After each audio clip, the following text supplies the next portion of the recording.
What is up, wrestling fans? Welcome to episode number 736 of the Smark and Smack Talk Hot Tags podcast of the week. We are a little bit early this week, but that's because we got a lot to talk about, and we are not going to get a chance to do that on Friday. If you don't know who we are, I'm Tony Mango, joined as always by Callum Wiggins. Hello. Robert E. Felice. Hey. Thankfully, all of you that are listening are joining us as well, so make sure that you chime in with your thoughts on all the topics we're going to be talking about, because we got tons of hot tags this week. This is one of those weeks where it's like, man, we're spoiled for what could be the headlining topic. And, you know, there's plenty of other weeks where we're just kind of like, wow, there's nothing to talk about. This time around, there's so much that it goes past one of the pages that I have for notes on. For anybody that's curious, I always use like Microsoft Word for a list of the things here, and this is going past a page. So that's awesome. And as always, keep in mind that if you're not just leaving a comment below or wherever you're listening to us, you could also hit up the Discord channel that we have and all the server options that are over on that front. But obviously, if you are on YouTube, make sure you hit the like button, subscribe, ring your notification bell, and get your email alerts set up for the live shows that we do.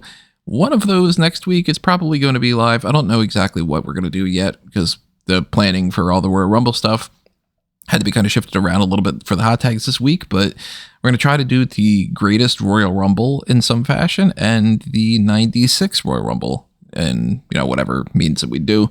So stay tuned because, I don't know, one of those might end up going live, but at the very least, Saturday night's main event, Royal Rumble and all that. If you want to help us out on the monetary side of things, click on the thanks button, click on the join button, do the same thing as Patreon, pick up some Redbubble and TeePublic merchandise too, if you're interested in anything on that front. So yeah, as I said, we need to get into these hot tags because there is a lot to talk about. And if we go back to last week's SmackDown before we get into predicting this week's SmackDown, that stuff already seems like it's, you know, out of date, but very important things happening on that show that we still have to talk about because we didn't get a chance to because we did the hot tags beforehand. And one of those things is that Zack Ryder is now back in WWE. He has shown up in another thing that we should talk about here, a Kit Wilson match. Kit Wilson's got a new entrance theme, and it is incredibly popular and taking over already. Ryder pops up as Zack Ryder, and the Titantron switches over to Matt Cardona, so he is going to be Matt Cardona going forward. And beats Kit Wilson, who has this new theme song, as I just mentioned, that is instantly an earworm. I am a fan of Zack Ryder / Matt Cardona. I'm glad that he is back into the mix. I don't anticipate him really getting a giant push, but hey, you know, I mean, his wife there works there. He is somebody that has a long history in WWE. I think that he's good. So I'm glad to see him back. And I love this new Kid Wilson thing. It sucks for Elton Prince because whenever he comes back, he's going to have to be separated instead of Pretty Deadly. But already just the attention that this entrance theme has gotten is already proving that it's going to be a good deal. What do you guys think about this whole setup with those two? First of all, it's good that Cardona's back. I don't know if he's going to exceed the heights that he already had in the company, but I'm glad he's got the opportunity to. He did a lot on the independents to get here, so good for him. The Kit Wilson theme is a great example of, no, you don't get over in the ring. You get over with arm movements and theme songs. And one-word responses. Because people were shitting all over this, like, I hate that they separated Kit Wilson from Elton Prince. Why he's doing this stupid toxic masculinity thing. And I had picked up on the theme from like a clip of him on Main Event because people were upset that he had his own theme. And then people heard it and they realized, oh, this is actually really good. And I disagree with you. I don't think this is a problem for Elton Prince because it's only going to bring more attention to him and potentially Pretty Deadly. And that Pretty Deadly theme is also great. I've always been a fan of Pretty Deadly. If you've listened to this podcast over the years, you'll know that I love those guys. And I think this is fantastic for him. So yeah, the Matt Cardona thing is it's obviously very good news for him. Like he has been plugging away in the indies. I know there was it's always the case with wrestlers saying one thing and always meaning something else. Like talk about he wants to be the indie god and was never planning on going back to WWE, and lo and behold, he's back in WWE at the age of 40 now. Some people have mentioned the fact that because he's wrestled as both Zack Ryder and Matt Cardona in the last few months, then he could basically do a Mankind gimmick in the Royal Rumble. He could be what was his first name? Brett Matthews. Brett Major, right? Oh, that's right. They were the majors in WWE. Yeah. So yeah, he could do all three. I'm down for it. What the hell? So yeah, he just goes in and out of those ones. But yeah, but it's good for him. Like he's there with Chelsea. I assume he'll be there on the same show with her constantly. So but yeah, it could be a good opportunity for him to just be there as a good hand. I think that you've got the Kit Wilson thing. I mean, the theme's not exactly my cup of tea, but I understand why it's popular. You can definitely tell why people like the theme. But I mean, I would say if I was Elton Prince, I would start just getting my passport sorted to head back home to England for my inevitable release in the next couple of months' time. So, but yeah, that's kind of the round off. Like, good for Cardona to get a run back into WWE. Good for Kit Wilson getting no theme and a gimmick, which is connecting with people. And bad luck for Elton Prince because you'll be featuring Endeavored very soon. I forget which one's married to who, because one's married to Kelly Kincaid and one's married to Stevie Turner. I think Kit Wilson's married to Turner. I believe it's. I think it's like one of the blonde is with the brunette and vice versa. I think. So Wilson with Turner and Prince with Kelly Kincaid. Not that it necessarily matters all that much, but they did release Stevie Turner. So yes, Kit Wilson is married to Stevie Turner. So we'll see how that plays out. Yeah, I like Kit Wilson's theme. I am very curious to see what happens on SmackDown, if it ends up getting a huge pop, or if it ends up being one of those things where it's like it seems like it's as big of a deal, and then when push comes to shove to the actual show, the audience doesn't really react all that much, because it is kind of weird to immediately then go to Germany, because you don't know, are the German fans going to go nuts for this, or are they going to be like, yeah, that doesn't really fully translate to us? Because a lot of the times when you leave the United States, the fans are just better and they end up being like more enthusiastic, and also this could end up blowing up even more than it already has. That's kind of cool. One of two things is going to happen. Either they're going to not know what's going on, or they're going to love it so much that it's going to get even more over, and new chants will be created that Americans will run into the ground by May. May. I'm thinking even before May. Well, I will say that like you are right that a lot of things that get you over are the things like either like a definable entrance theme or a like hand movement charm, anything along those lines. But obviously, it doesn't guarantee success. We know that Fandango got super over with his entrance for a while, and then the entrance still always remained over. It's just the guy never got to the level that I guess people would have hoped for based on that initial reaction. So you need to actually follow it up with the actual fundamentals of being a wrestler beyond that point. Yeah, and I mean, he is in a position, Kit Wilson, I mean, that like they've already put out stuff, whether this is something that's like internally the way that WWE is viewing things, or it's just the way that everybody else is perceiving things, and that it's turned into a, WWE must be thinking this, blah, blah, blah type of mentality. But if the idea is that he is a new Heath Slater and filling in that residential jobber role, then all you got to do is have the fun entrance and have him put on a decent enough match and put people over. There's not like that high of a ceiling, but his why secret not is to be like go further than that if you can, Yeah, obviously if you can go further, then you should try it. But like in that current, if that's the kind of where they're positioning him for now to be that Heath Slater, Santino Marella type character, then yeah, all he needs to do is continue to be quite funny, have that entrance theme attached to him, which people like and just have fun with, and then to be good at selling. realistically. That's the only thing that he would need to be good at. And I thought that, the match with Ryder was competitive enough and everything that, like, they didn't just make him go out there and lose in 30 seconds.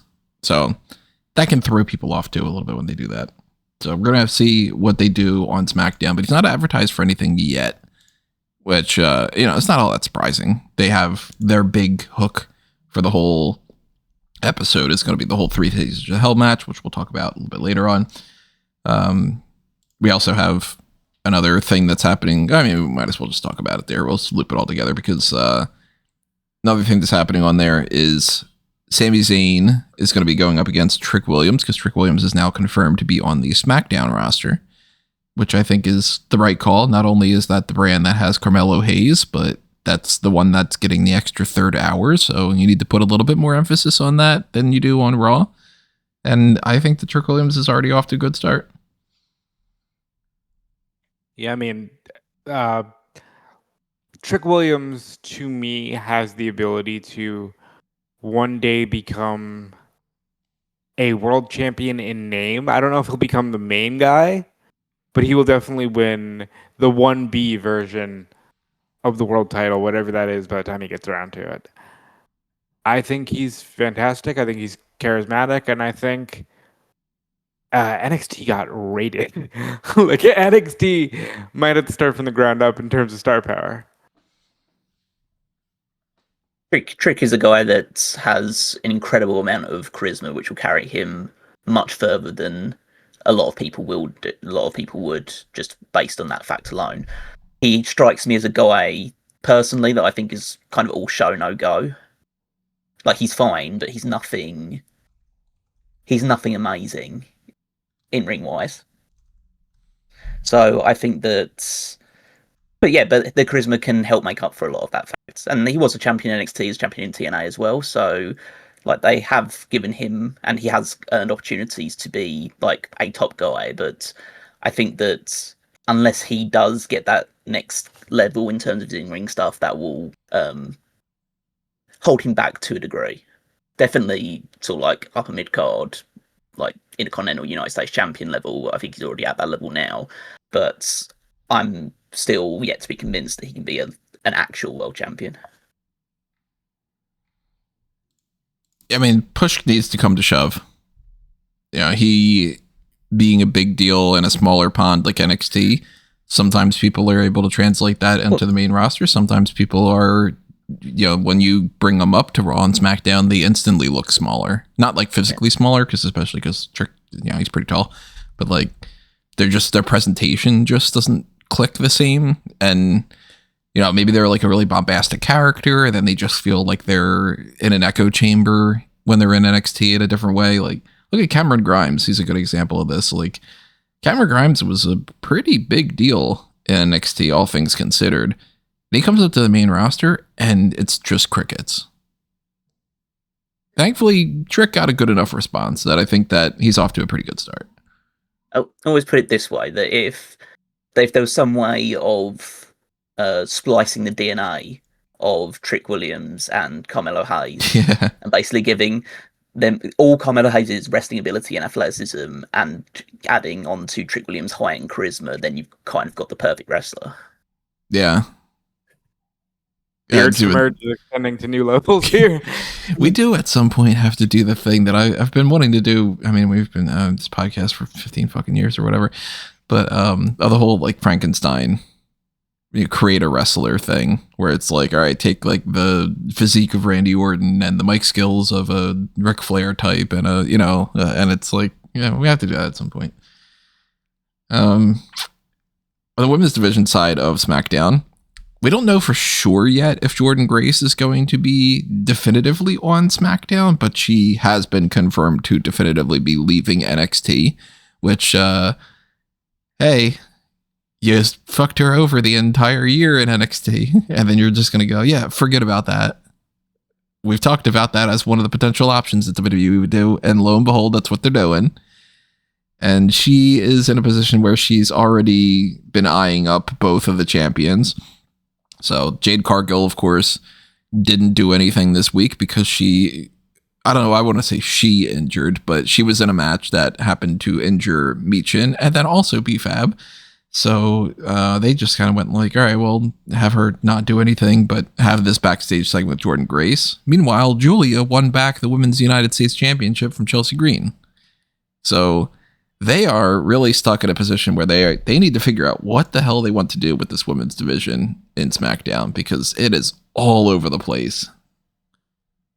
So on the one hand, I can see Jordynne going to SmackDown because prior to 2 injuries, SmackDown needed help.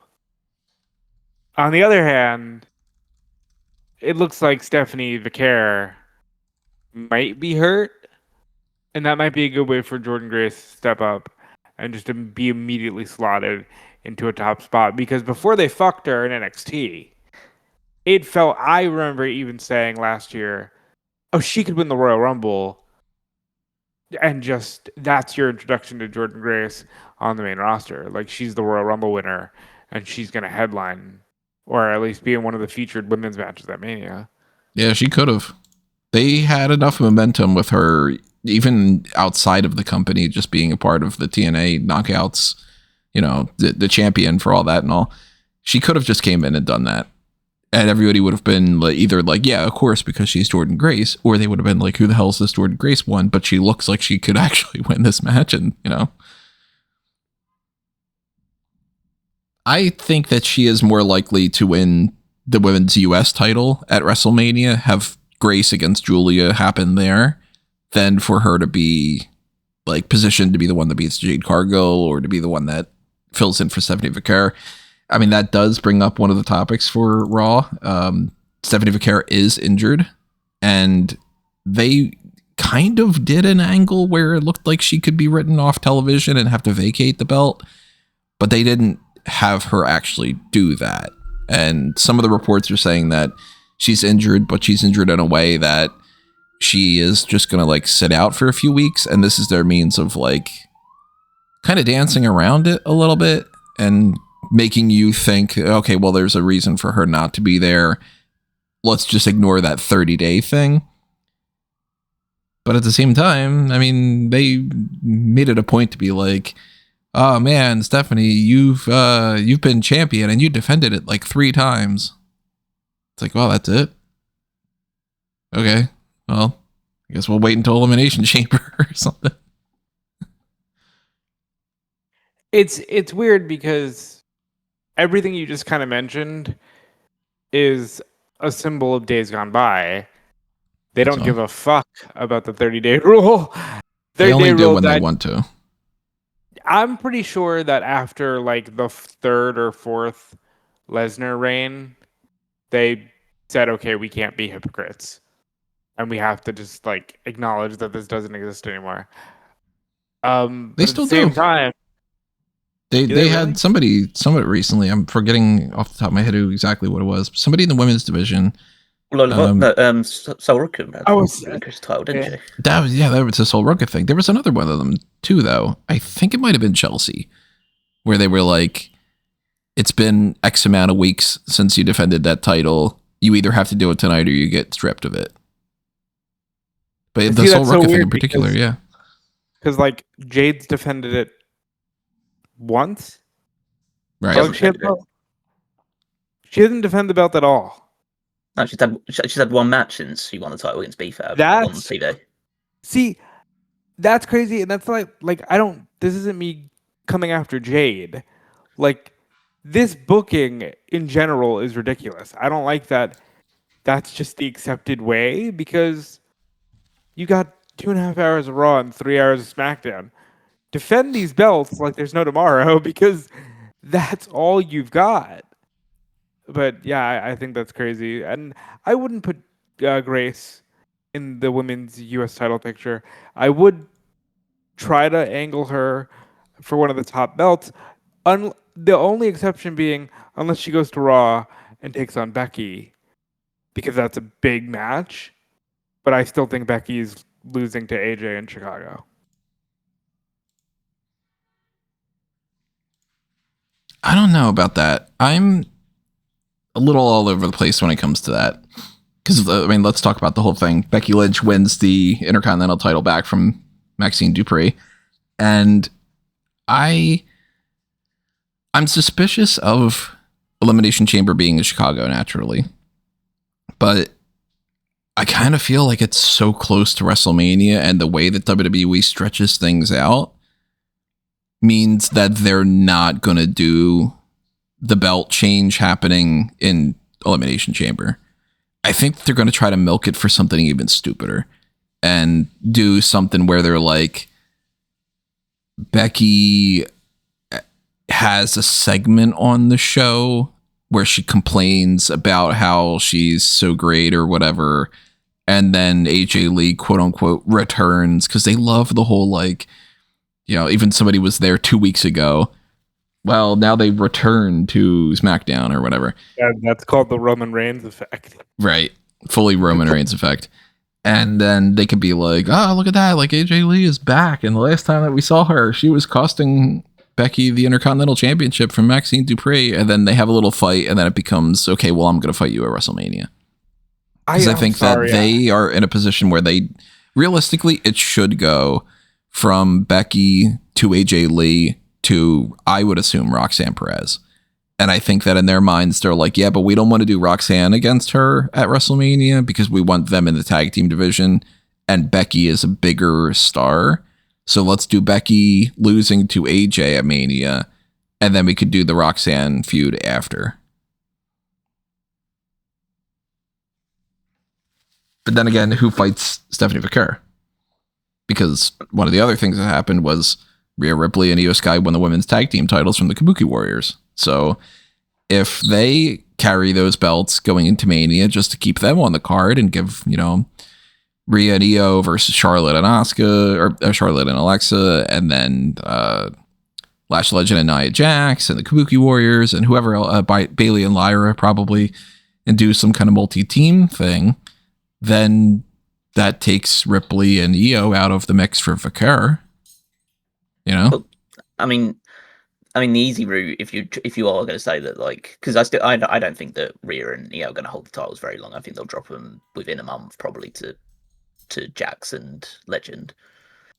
But I think that the obvious choice to fight Vaquer at WrestleMania would be Liv Morgan. I mean, they probably could do, yeah. And then Roxanne and Raquel are probably together in the tag team thing, yeah. That's if they don't decide, hey, you know, she's hurt. Let's move on and try to figure out how to get the women's world title on Charlotte, so she can say she's held every version of the women's title now. I mean, yeah. Again, you wouldn't put it past them, but it's like one of those things of, wow, what an amazing way to piss away all the goodwill that she's generated this past year as a tag team champion. Just throw her into the world title picture where she'll be absolutely despised because at the end of the day, and I know people saying, oh, she's gotten some fans back on side because of this tag team with Alexa, which is popular and they've been doing good together. I say that regardless of when it happens, as soon as you split that tag team up and you move Charlotte towards the world title, that all goes out the window because people just don't want Charlotte in the main event picture anymore. Yeah, I think that one of the only reasons why she's in the position that she's in right now is because she's definitively not fighting for the world championship, so that other people can get an opportunity to do that. Once you do switch that over, the only way of making not even making sure, because there's no guarantees, the only way of kind of offsetting that is if she isn't actually winning those matches, if she's just one of those challengers, which then kind of defeats the purpose of them wanting to put the belt back on her and all that. And we know that she's going to win the title at least another couple times. They're going to get her to the 16, if not do 17 and potentially maybe even 18 for all we know, but they do have a little bit of a tendency sometimes with Charlotte of just being like, yeah, we can put the belt on her, we can get rid of her in, 30 days just to boost her numbers a little bit. And maybe we get some kind of like, this is the second to last year that we have her, so let's give her the belt 3 times or something. Some bullshit like that. But I don't think she's necessarily fighting for the world title at WrestleMania. I think a lot of this depends on Bianca Belair, though, because she's been gone for the entire year, essentially. And if she's ready for Royal Rumble time, Becky being in the mix, Vaquer being in the mix, a lot of these other people could be somewhere in there, but I would immediately go, if Bianca's there, Bianca's winning, and she's fighting Jade. Vaquer, I don't know.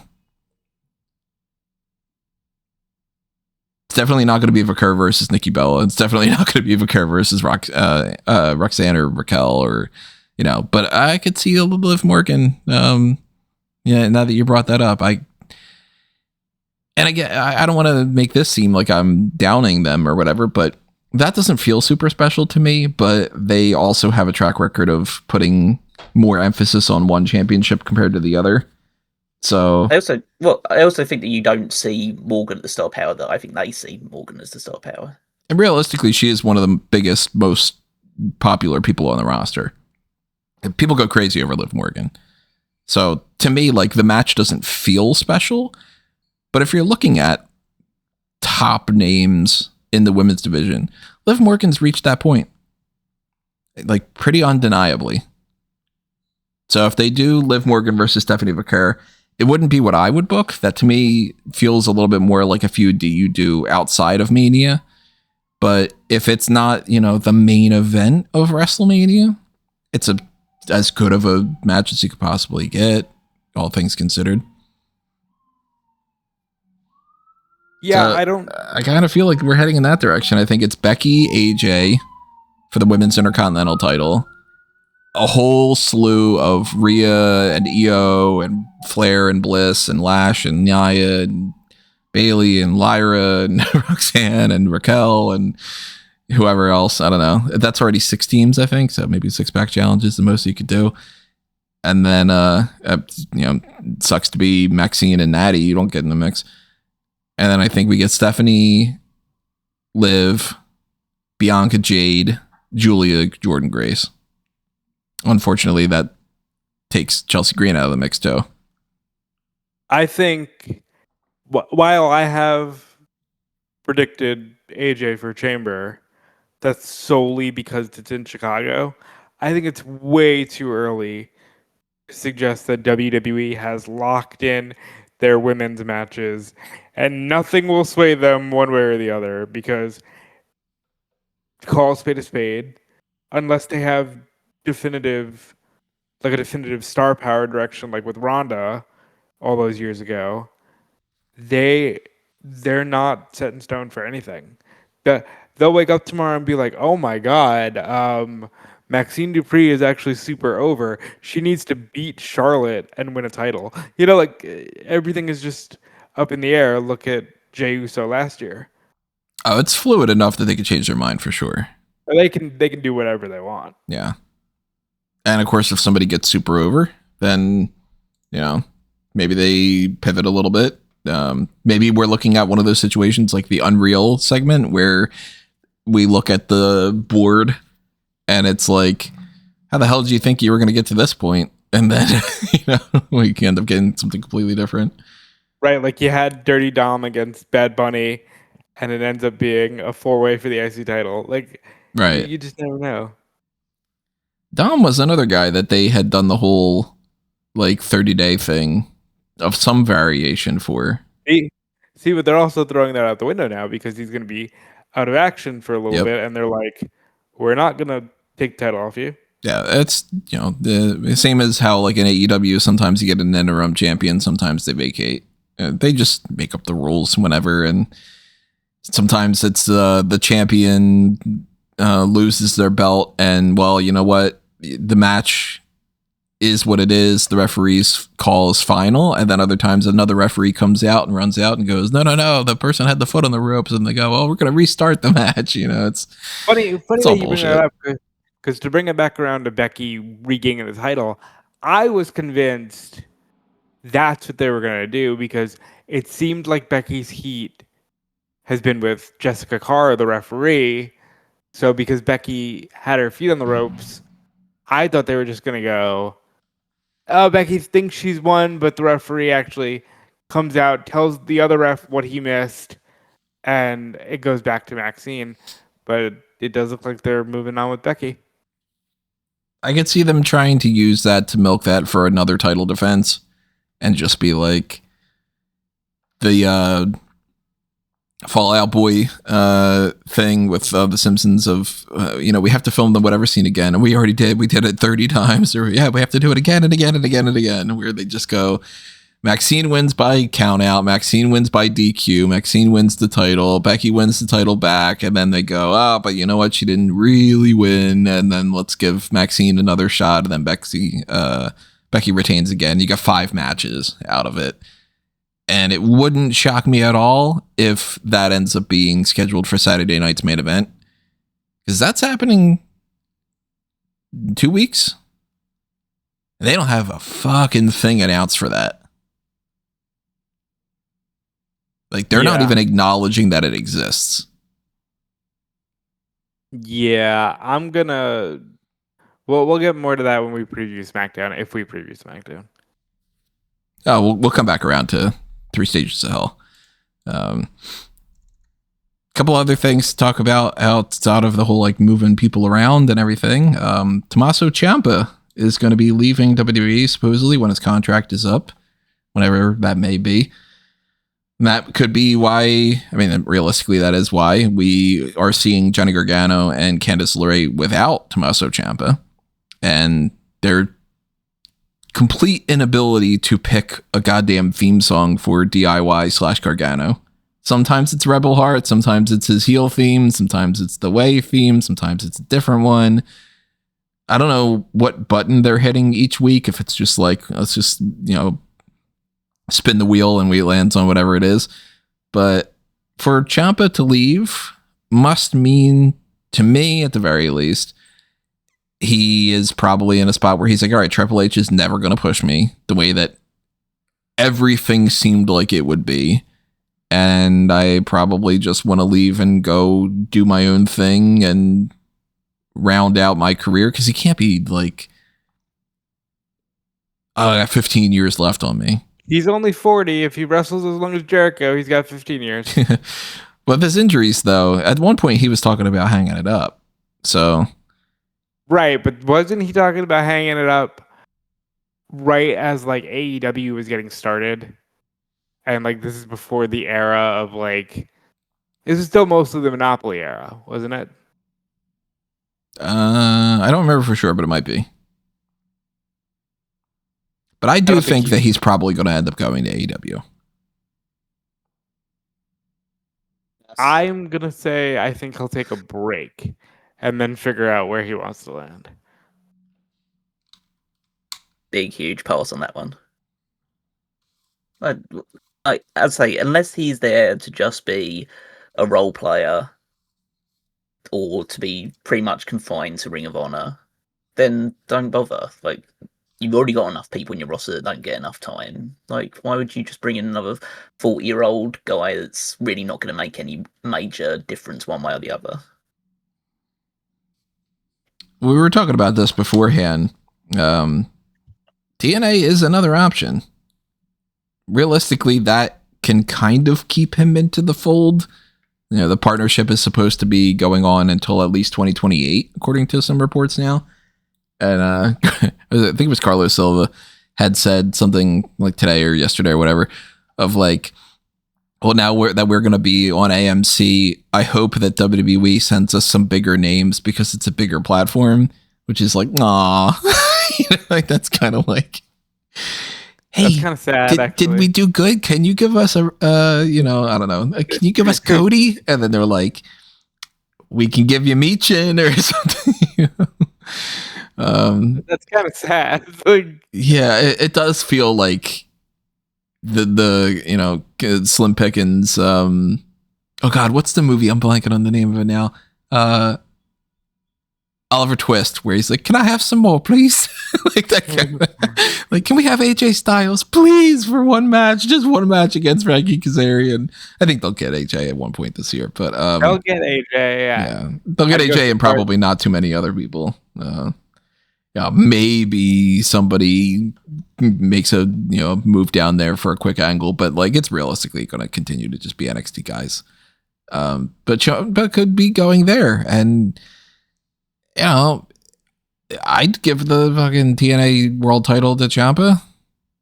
Why not?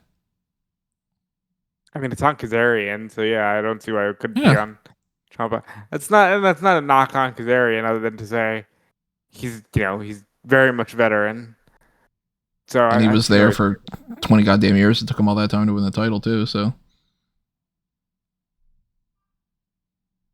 nothing to report about like any official Ciampa's leaving at X date and he will appear at X date at X show type of thing. But keep your eyes peeled about where we might end up seeing Ciampa in the future. And same when it comes to some other people too, because Brinley Reece is leaving WWE. She said that that's because of health issues and having to prioritize her like safety and all, which to me reads more as probably not wrestling anymore, although that's not a guarantee. I haven't seen anything that says that that's like specifically what's going on. But if she's gotten surgeries and she's got health problems that are lingering or whatever, she more than likely is just going to transition to a different type of role. I don't think that would be like, and she's leaving WWE and then she's going to go tour the indies and do a bunch of crazy things or something. Meanwhile, AEW has released a bunch of people: Matt Taven, Alex Abrahantes, and Mercedes Martinez, which is not the biggest thing in the world as far as like, they're not, oh man, Hangman Adam Page left AEW or something along those lines. But you lose a manager, you lose an ROH guy, and you lose an ROH woman for the most part. Mercedes hasn't been there in a while. We just mentioned her last week as being like, I think the last time that she wrestled for AEW or Ring of Honor was like 2023. So, I mean, that's kind of a wash. And Taven is just the backup guy. Realistically, this sounds mean, but this is true. The backup guy in a tag team that was backup because they didn't want to do the Undisputed Era as the backup to Adam Cole, who's not even there, really. So it's like, all right, well, there's a pecking order in this whole Kingdom Undisputed thing or whatever, and Taven was essentially at the bottom of it. I don't think we're seeing Martinez go to WWE. I don't think Taven's going there. I don't think Abrahantes is going there. I don't think any of them are popping up necessarily in TNA. What do you mean? Abrahantes can tell us what Penta says. That's right. The whole Penta says, yeah. Penta seems like he's fine. I don't think that they... man, I like Penta so much more under WWE when he's not doing the Penta says and the Zero Miedo on every single 10 seconds. But, yeah, Reese, I think we're not seeing her anymore. And then I think the others are just going to be on like indie things. Yeah, I would agree. I agree with basically everything you said, except for the fact that Taven was very much not the backup to Bennett, because only one of those men has won the Ring of Honor World Title multiple times. He's good. Maybe he goes to TNA. Maybe he's waiting for Bennett and they're going to do a tag team run again in TNA. I mean, true. They were heavily featured when they were there, so maybe they just want to go back. Or, maybe they're winding their careers down. Who knows? Yeah, I mean, I think that Mercedes already said that it's a final year, and so she'll just do some tour of like a few indies here and there. Probably won't wrestle too much. But then you've got Matt Taven. I think will probably end up in a TNA MLW kind of level.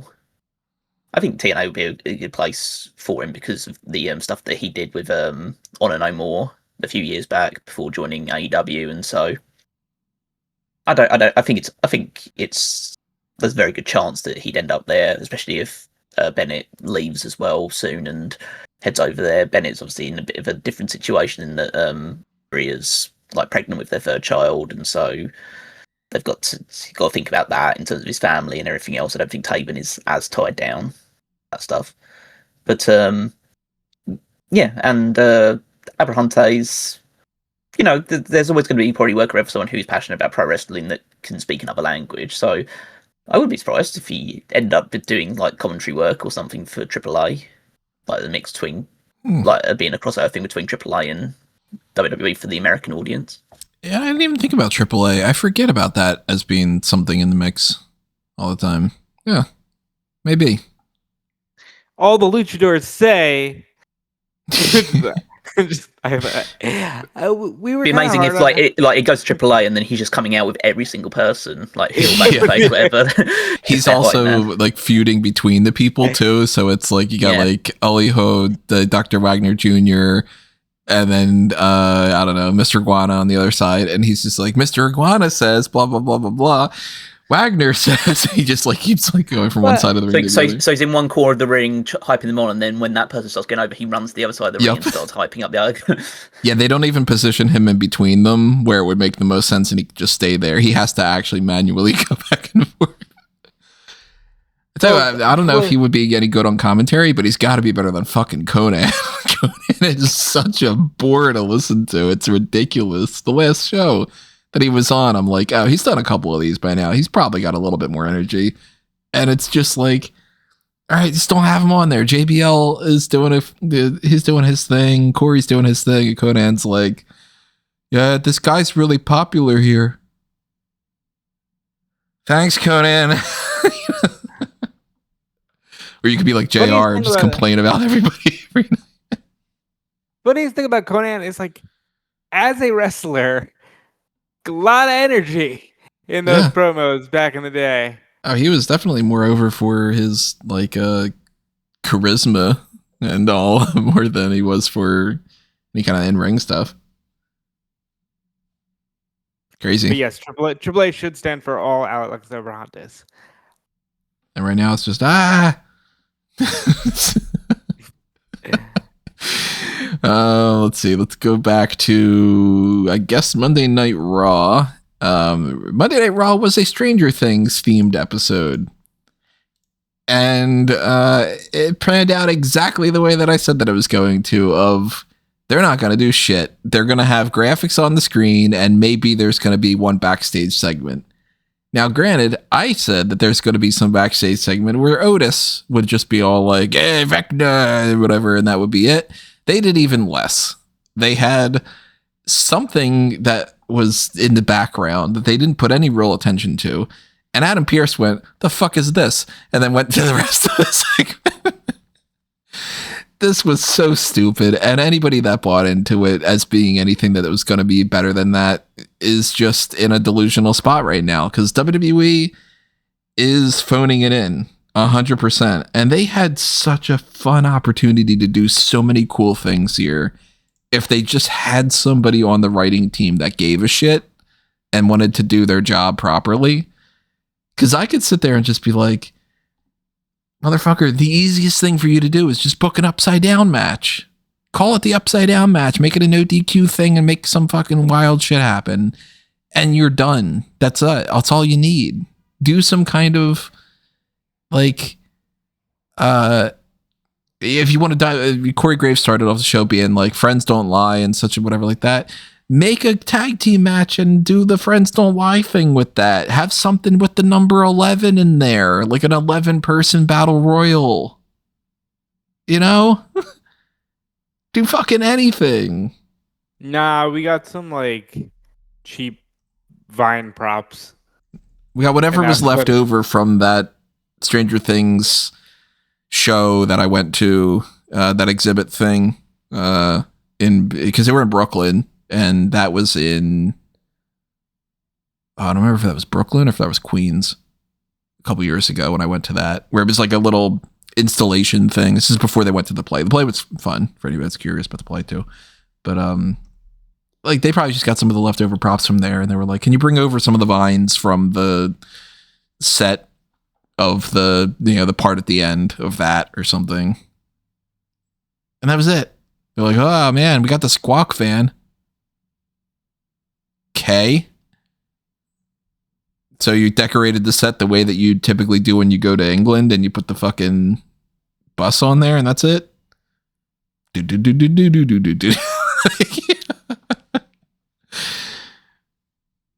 don't trust that WWE's product placement is ever going to be anything other than mentioning the thing. Every once in a while, Soul Ruka comes out and she's a little Cinnamon Toast Crunch, but Isn't that wild that was her? I mean, she's athletic and absolutely deserves all those kinds of spots. I know it's been making the rounds that Trick was one of the Apollo Crews Nigerian drum match guys or whatever. Yeah. So, they do put their developmental talents to good use, and Sol Ruka is going to be able to say, yeah, I'm like a 3-time women's champion, and I was also the Cinnamon Toast Crunch person. You know who else was associated with that whole Nigerian drum thing or whatever? Trick's pretty tall, but called Babatunde. He's so big. Yeah. Not many people are. You know who is big though? Oh, Femi. And he did some moving around on Tuesday. Before we get around to the Tuesday thing, we have one other person that, if you wouldn't pay attention to the commercials of Monday Night Raw, you wouldn't know that Javon Evans is on the fucking Raw roster now because they decided to put it on the commercial break. What the fuck? So there's a report from Fightful Select that says even people within the company were a little concerned about that because they're worried that, like, oh no, does this mean you're not going to do much with them? But that maybe some shit ran too long, leading to them having to do that during the commercial. And more specifically, it's because the Netflix in the UK and stuff, they fill the content with promos and things. So that was like hey, this big moment. But I was following the show on social media, and I said to you, I'm like, oh, they signed Javon.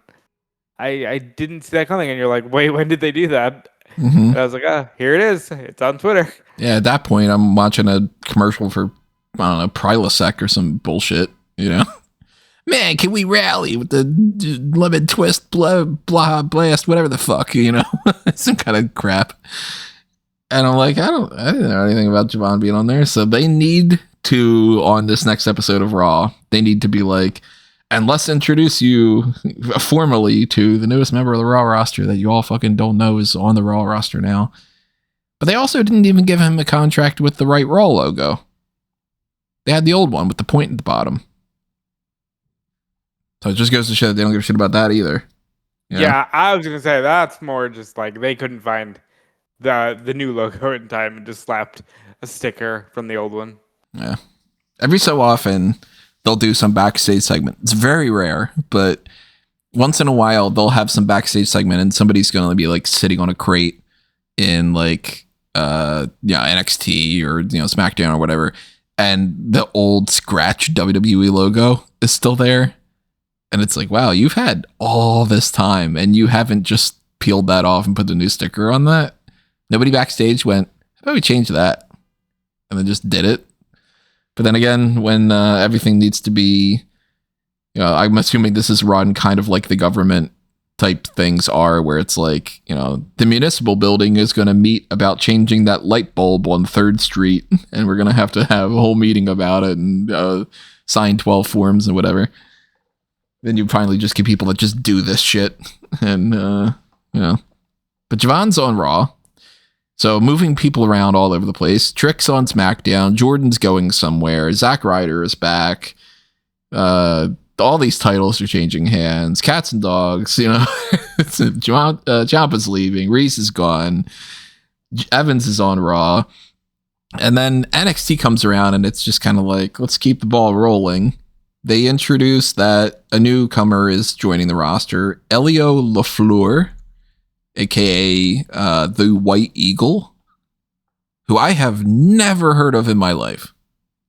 I don't know a single thing about this guy. He's a French luchador. That's all I know. Yeah, so Fightful's Corey Brennan was big in reporting that he was coming, because I remember when his last match happened at WXW in Germany, it was like, yeah, he got signed with another guy. I've never seen a match of his, but all signs point to he's very, very good. And I'm excited for the next generation of NXT people. So I guess we'll see. Do you have any awareness of this guy, Callum?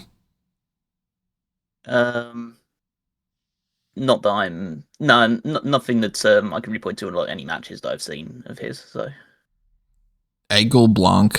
I don't know if I'm even pronouncing that correctly, but yeah, White Eagle. When they first showed him, I'll be honest, I was like, wait, shit, is this El Generico? Just like for a split second, reminded me of that whole thing. They gave him enough of a vignette spotlight that they must think that he is like somebody to actually like be really like, pay attention to this guy, as opposed to the bevy of other people that come in through NXT and the Performance Center and the ID program and the Evolve side of things and stuff. Which, if you have checked the roster page of SmarkOutMoment.com, you should see that it seems like they've consolidated that pretty decently at this point, where ID program and NIL are the two opposite sides of what they're calling WWE recruits. And then it becomes the recruits are, everybody is in the Performance Center. Performance Center is shared. It's not considered like you're a Performance Center athlete anymore. You're either ID, you're NXT proper, or you're NIL heading up towards NXT, with Evolve being like the kind of midpoint thing. And they even made a point of having Ava say that in one way or another on this episode, because she had all these discussions about, hey, everybody's moving up to the main roster now, so there's going to be, quote unquote, more opportunities for NXT call-ups. So it is officially now, or at least as much as official as it could get, Evolve is lower than NXT, as we all knew, but that you can be, quote unquote, called up to NXT. And it seems like the Vanity Project is filling a role like that, because Ethan Page said the future of your brand, whatever, and then Lola Vice said on their first day. Yet, strangely, Jackson Drake did not lose the Evolve Championship to Super Sean Legacy last night. And Cam Hendricks, aka Anthony Luke, and Harlem Lewis were set up as two potential people that can be fighting for that belt next. So maybe one of them wins. But this is the fourth time, I think, that Legacy lost a title shot. I don't think you can do that anymore. Can't so just constantly be called up like Jordynne Grace. He could be just switched over to NXT and, go along with the trend with that. They haven't said anything yet, so I don't know. But Vanity Project was one of the things that I was just like, okay, you got to put them on NXT. They're great. So it's good that they're doing that. I don't know if there's much to this report or not, but Lola Vice potentially joining the main roster soon. There was also a report that they're considering finally calling up JC Jane. JC Jane was another one. Of course, we've always heard that Sol Rucka is in the mix for that. Blake Monroe is also, maybe she gets called up and they do something with her on that front. Which then brings us to another topic of NXT with the whole title situation and all. It started off the episode with Thea Hale being attacked by Blake Monroe. And they did a little angle where she was then banned from the building. But Thea Hale wanted to defend the title anyway. Jordynne Grace was there for some reason to just be like kind of cheering on Thea Hale. And she said on the previous week's show that she'd be in her corner for the match against Blake Monroe. Oh, she did? I didn't catch that. So then He's not even watching. How did he catch that? You didn't. I don't know. Because I have to read like the show reports and stuff like that to do the power rankings. So I actually pick up on that sort of thing. Yeah, that's probably a quick thing that I was like, out of the room for a split second or something. Also, that was Okay. So just say that part of it before the actual, where you get to the Thea Hell match, it's like really fucking stupid. Because like, hey, you know what I'll do to I've got this title shot on this show, and I really think that overall I'm better than this person, and in a non-kayfabe sense, I wasn't even supposed to lose the title to this person in the first place. How about I just attack them before the match, and so not get my title shot? Yeah. And so I either injure them, and so they can't wrestle, or they don't get injured, but I get thrown out of the building because of what happened. So seems like that's one of those like just attacks that's like just doesn't make any sense, but they had to do it for the reason they like. It's almost like one of those not ends justify the means type thing. But it's like we've got this end point. How do we get there? And it doesn't really matter how if it does make sense or not. You could try to argue that she's so mad that she's not thinking clearly, but at the same time, the whole thing with the open challenge was stupid. But they came back around to that by having Thea Hale be like, I'll do the open challenge then. And she then loses the title to Izzy Dame, who lost earlier in the night to Tatum Paxley, who almost answered the open challenge by convincing everybody to just, part the Red Sea because of her chainsaw.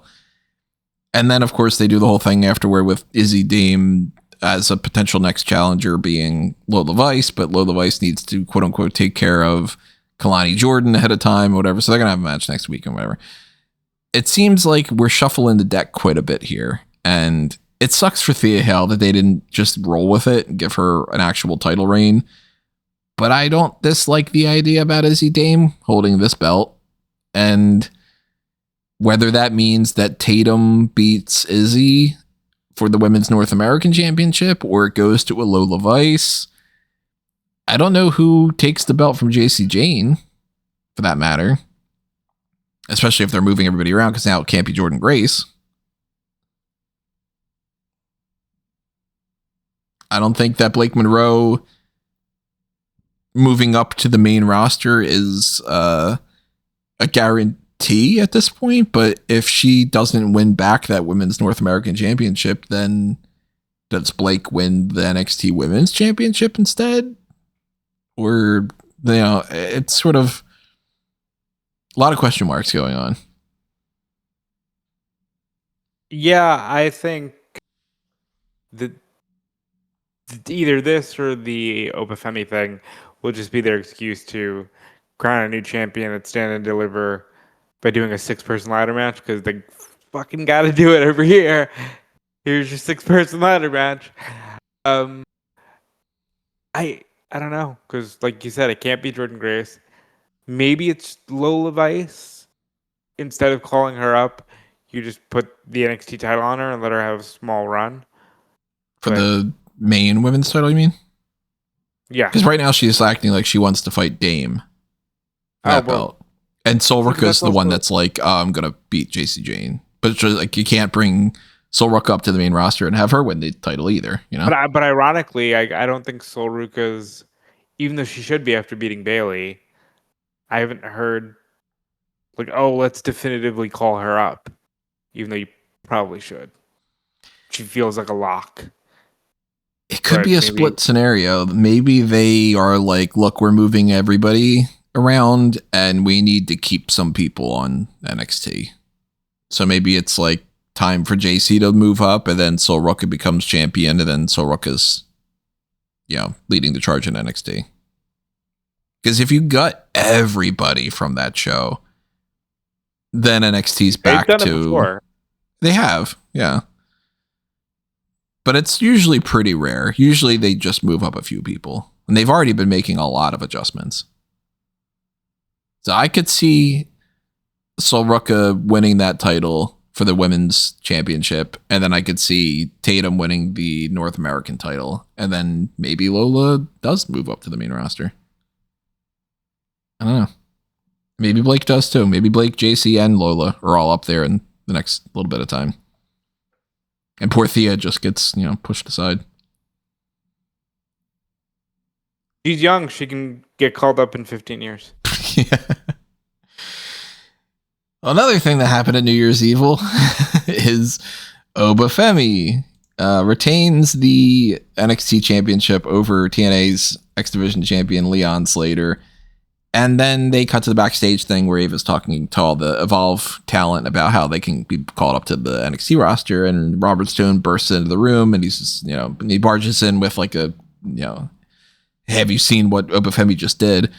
And Obafemi drops the championship. He relinquishes it by just leaving the belt behind. And Tony D'Angelo is then looking on in the background. So Obafemi is going to Raw or SmackDown.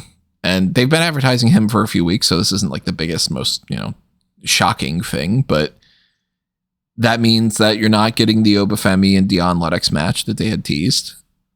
There isn't any definitive Javon finally won the NXT championship by beating Obafemi that he's been just barely able to almost beat like 5 different times. There's no finality to Javon and Ricky Saints. There's no finality to Ricky Saints and Obafemi. But you know what? In the grand scheme of things, most people are going to make this assessment. Who fucking cares? Obafemi's great, put him on the main roster. Who fucking cares? Javon Evans, great, put him on the main roster, et cetera, et cetera. Yes. That's how I feel as well. However, you mentioned Tony D'Angelo looking at that NXT title, and I do got to say, this was the dude who sent Ciampa packing. Can we what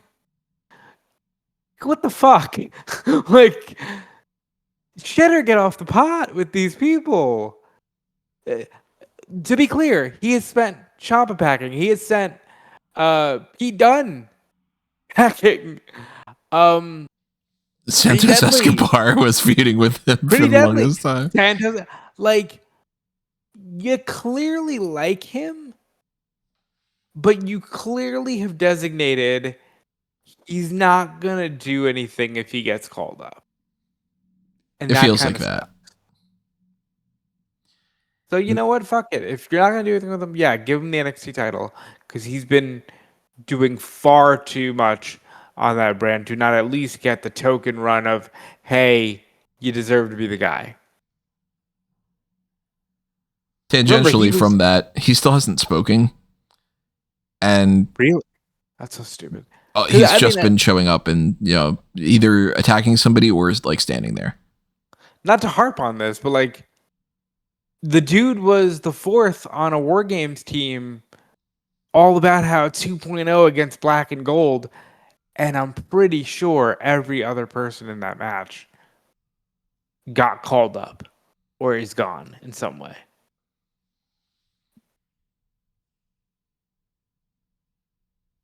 Do something with the guy. Yeah. I mean, he is one of the 4 people that I think is what you revolve around for this title now. It's either Ricky Saints wins it, Dion Lennox wins it, Joe Hendry wins it, or Tony D'Angelo. It's got to be one of those 4. Obafemi, option number 5. You got a 5th? Oh no, I thought you might have had. You're probably right with those 4. I mean, I don't know enough to say who's really getting heavily pushed at the moment or anything. And say this is a big upheaval. They could pretty much. I would probably use it as an opportunity to give it to someone who's a bit unexpected, to just shake things up a little bit more. Like, because there are people that. All the people that you've highlighted are very good, and so would all make sense in that position. But it's an opportunity to really elevate someone who you probably see as a bit under the radar, and they may only hold the title for like a month or 2, but could give them a bit of a shot in the arm, like Josh Briggs or something.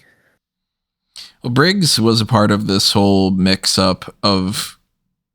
It felt to me at the very least, maybe this isn't their intention, but it felt like they sort of drew a line between who's going to be in what division, because they had Ethan Page come out and just talk about how great he is and everything. And then he was interrupted by the Speed champion, Jasper Troy, who was playing a little bit more of a babyface role and being like, I'm the better champion between the 2 of us. And then Briggs came out to say, I'm the better big man, the Jasper Troy, kind of implying I'm the better big man, so I deserve a match against Ethan Page, which was a little bit strange. And then, and I'm like forgetting exactly every single person that was in here, but Shiloh Hill came out, Stax came out to be like, I'm the international champion, fuck my trophy that doesn't exist anymore that we don't want to acknowledge, that's still on the website and all the other shit that goes along with the Heritage Cup. And then Tavion Heights came out too, and it's like, Heights is going to face Troy next week for the speed title. Shiloh Hill's fighting Stax for the international title. Briggs isn't in the mix at all. Page isn't defending his North American title. But it kind of felt to me like it was like, all right, this is our mid card right now. And then, Briggs is one of those guys that could lose to somebody in the main event thing. Like, Briggs could lose to a Joe Hendry, but he's probably not going to be fighting for that belt. They haven't said what they're going to do for it, though. That was the end, the big hook for the, cliffhanger. Didn't they call Joe Hendry up to SmackDown? No, they've just had him make some appearances. Brother, he won a match against the 2-time Grand Slam. I don't understand how hierarchy works in this company, and I fold. So yeah, it's all just sort of Hendry can pop up wherever. Like, I'm assuming Joe Hendry is probably going to be in the Royal Rumble, but that they'll just be like, no, he's just an NXT guy in the Royal Rumble and whatever. That's maybe they dumb. do plan on bringing him up. I don't know, but he wants to have a match, an ODQ match next week with Dion Lennox. So that's where I get into the whole, like, Ricky Saints is like, yeah, I'm going to win that championship back. Tony D'Angelo's eyeing the belt. And then you got Lennox and Hendry, and, they're doing their thing. I'm excited for all these changes, though, because it's like, all right, yeah, now let's see where the fuck we go with some of this shit, I mean, ignoring the stupidity of it all, I'm excited for all the changes as well, because I think new is, and when it comes to professional wrestling, and especially WWE right now, new is always better. So, shake it up. Let's see what you got. WWE doesn't think new is better when it comes to the World Heavyweight Championship. Because going back to the Monday Night Raw side of things, that was the lamest fucking end they could have really done. Out of all the possibilities that I'm seeing of all these fantasy booking scenarios that people are going with, Braun Breaker winning the title and CM Punk retaining over some, this method or that method, it's not even something that would, like,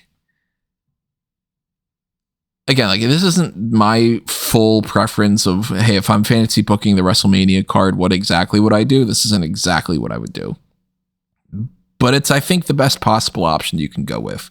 If Rollins is going to be ready for Mania, like, if you know for a fact that that's going to be the case, Rollins should have interfered in this match and caused a draw. And then it could be, over the course of the next couple months, Rollins and Breaker have their thing because he's mad at Breaker for attacking him and forcing him to relinquish the title. Breaker is the leader of the Vision, so Rollins is in this, like, tweener type role of, like, okay, he's good when he's fighting Breaker, but he also is still feuding with CM Punk. And then you got the Breaker and Punk thing where you got the other person as the, linchpin between them, and then you do a triple threat at Mania, and Breaker wins the title there. Instead, they went with, why don't we have Penta and Ray, and who was the other person? Dragon Lee come out and, fight with the Vision, and then Punk just wins. That was so fucking lame. It doesn't do anything for Breaker.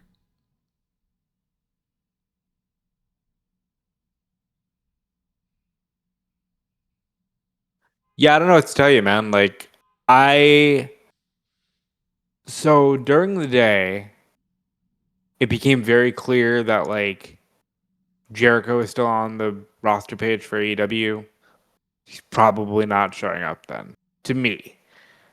And then I just didn't think that they were going to have Breaker beat Punk. So, hey, at least this keeps the wheels moving for the Vision. This show did give you two other... title changes. You know? I think that this is like a definitive step back for the Vision. Because Breaker lost. All the buildup means nothing. He straight up lost. So if he comes out on the next episode and is like, oh, I had you. Shut the fuck up. No, you didn't. You were losing the match. And you lost the match clean because you had 3 people try to help you and they couldn't even do it. I'm not arguing with you, but it's also wrestling and every fucking heel does this. He's just going to go, I would have beat him if it wasn't for you meddling kids, luchadors. Like, you know, like that's just what it's going to be. And then they just go, aren't you so interested in us doing 4 more months of this? No! It's going to be, aren't you so interested in Logan Paul against CM Punk at the Royal Rumble? Which is where I'm guessing they'll go until I see Lesnar, maybe they're just going to be like, hey, we need star power for the Rumble. Lesnar, get in there. Well, Lesnar's an interesting topic to bring up because we're already talking about some of the options for the women's division for Mania and all that. And realistically, we have to try to figure out what the fuck are they going to do with CM Punk? What are they going to do with Braun Breaker, et cetera, et cetera? There are only really a few people I could see Brock Lesnar getting in the ring with. It's got to be either Brock and Gunther, Brock and Femi, or against Breaker or Punk. Right?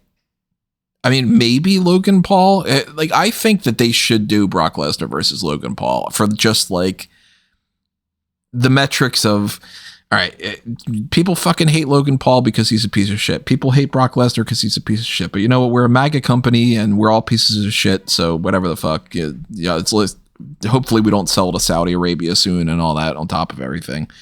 But like, that's a draw money-wise. I would probably try to book that. They haven't hinted at that whatsoever. But maybe Femi now being in there, you got to do something with Femi, right? Maybe it's Brock. So the last time I thought that they were going to go with Lesnar, Logan, was when Lesnar was a babyface. And he's definitively a heel again, so I don't think they're going to do that. I could very much see Femi. Now they're doing Gunther AJ Styles on Raw. I could see Gunther. And you can't rule out him potentially being in the title picture. But I feel safe to say if they were going to do Punk Lesnar, I think they would have done it in Saudi. Or I think they'll do it in Saudi, not at Mania. Yeah, I think it makes more sense to do Brock Punk at the Royal Rumble than at Mania.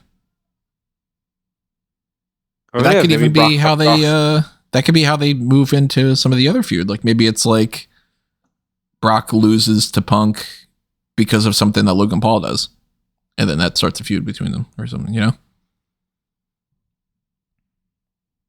It's also one of those scenarios where it's like there are a lot of different pieces of this puzzle, and whether they have the booking set in their minds already or if they're just still trying to piece it together, by the time we get to Mania season really like kicking into gear, you're either going to see a mad scramble for everything and they're going to be like, you know, each week we kind of go like, well, what the fuck are they doing now?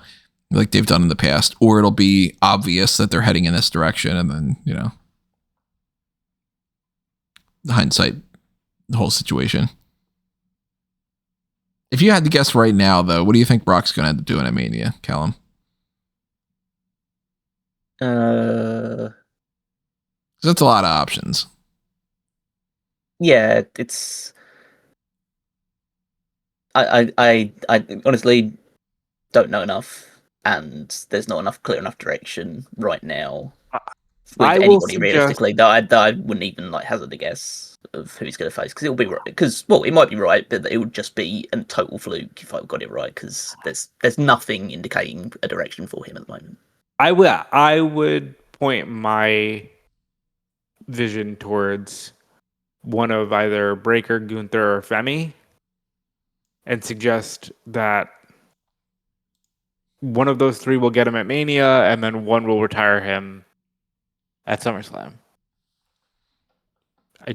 Those three should be the possibilities for those. Yeah. I would maybe suggest Breaker can still find his way into a world title match, especially a multi-man world title match. So I would say Gunther gets him at Mania, Femi retires him. I mean, I'm not 100% convinced that it wouldn't be Punk and Brock for the title of Mania. It very well could be.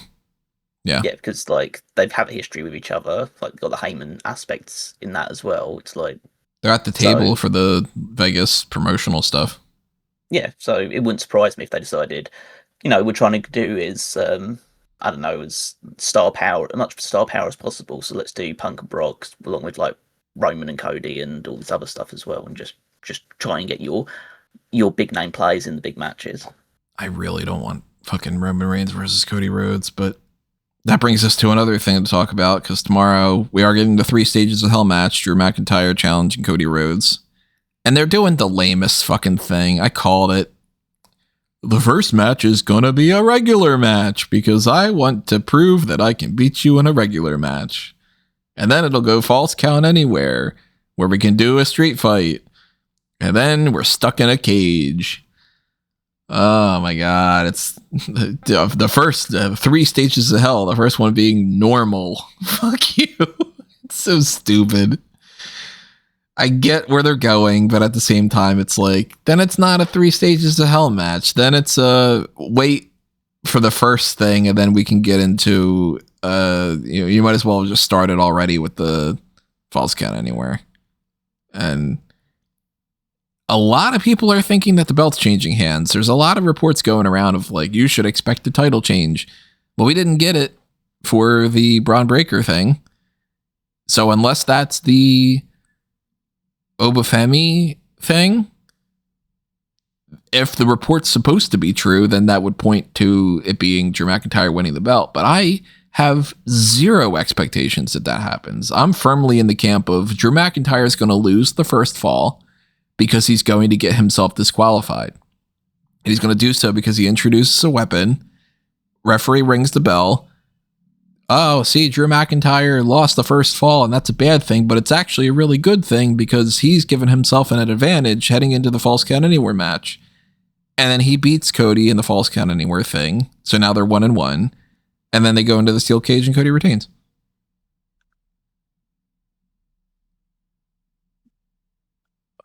I'm not going to say I think McIntyre is winning, but he probably should.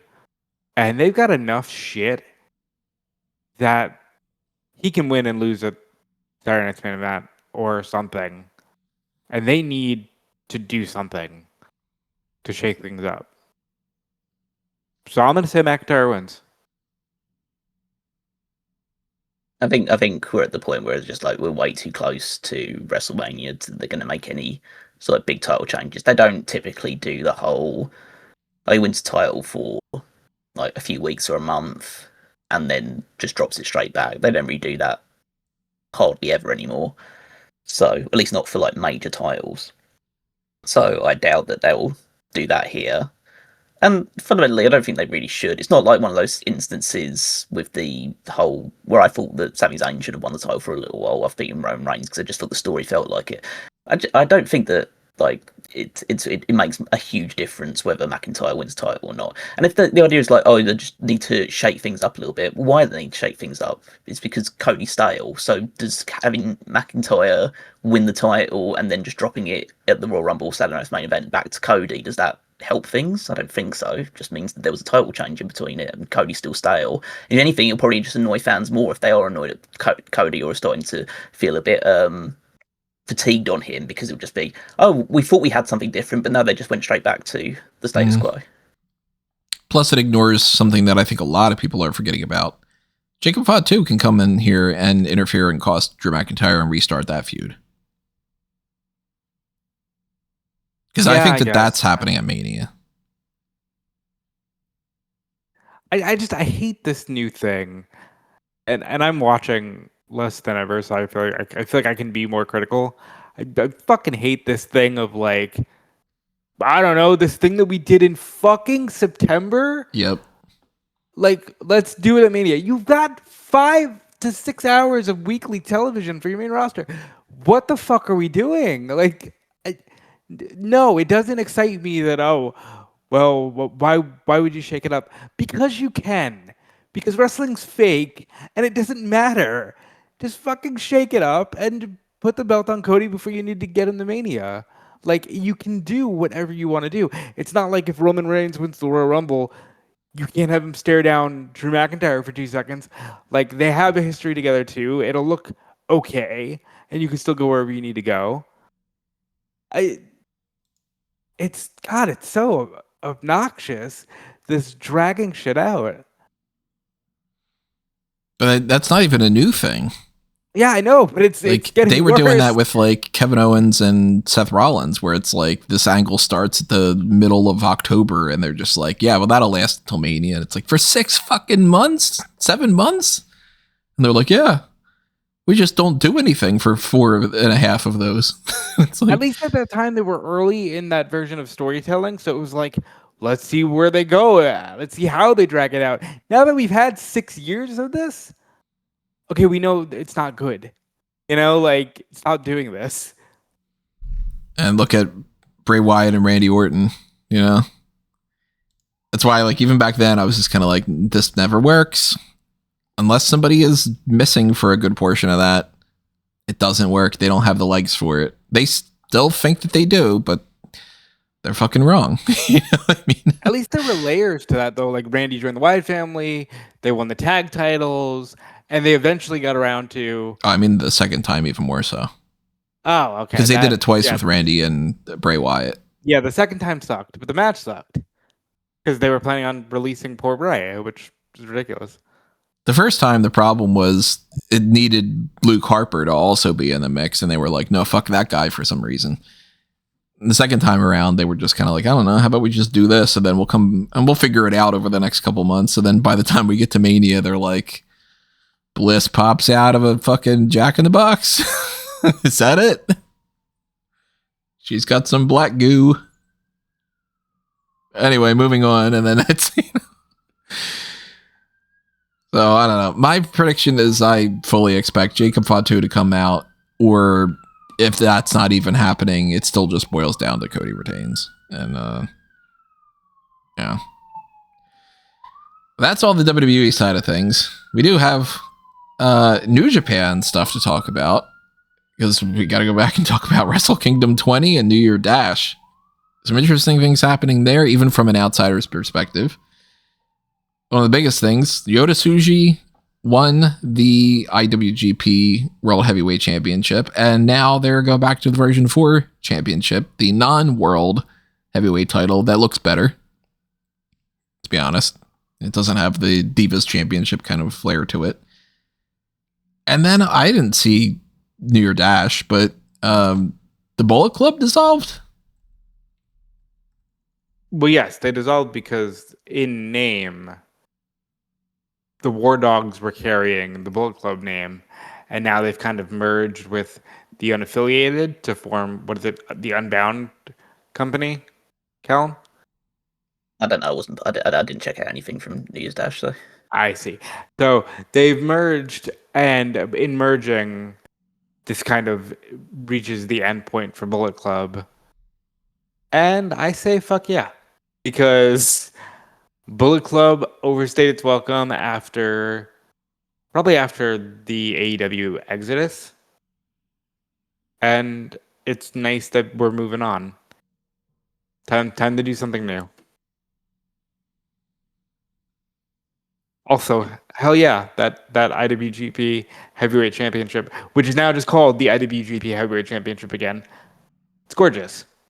And it's prestigious, and it's got so many fun memories, and I love it, and I know many other fans do as well. And they also took the time to establish differences between the Heavyweight Championship and the Global Championship, which Tsuji still holds. So the IWGP Heavyweight title will only be for New Japan contracted wrestlers and the best of the best in Japan. The Global Heavyweight Championship will only be defended either defend it on foreign soil only, because he now only wants to defend the heavyweight title in Japan, or it will be used to defend against invaders. So, like, Andrade wants to challenge for the global heavyweight championship because that's the belt he can go for, which I think makes sense. Yeah, as long as there's like differentiation between them, that's a good way of doing it.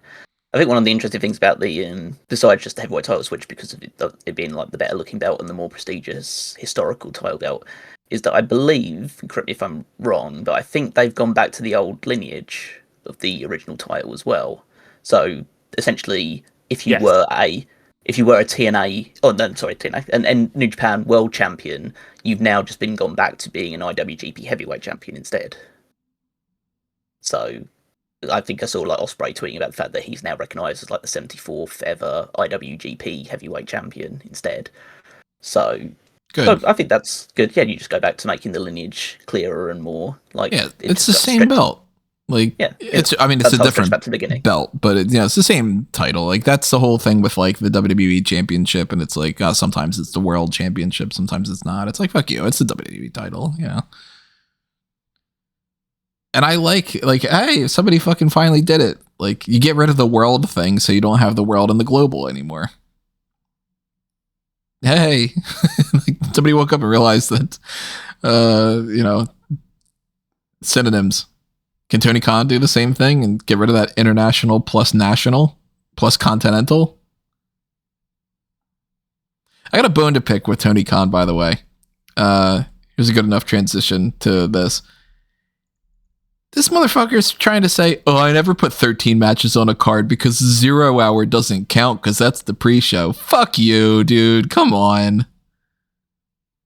It's technically not the pay-per-view. Yes, it is. You're there in the same venue. You click on the pay-per-view button and it's the pay-per-view. It's just the pre-show of the pay-per-view. The same way that if something happens on the post-show of a pay-per-view, it's still part of the pay-per-view. You put 13 matches on this. You put 15 on them. Don't act like you didn't. Some kind of bullshit semantics thing like that. No. Anyway, I needed to vent about that. I literally had this written down as asterisk of like, I don't know if I'll mention this, but then I was like, I saw it again and I went, oh yeah, fuck that.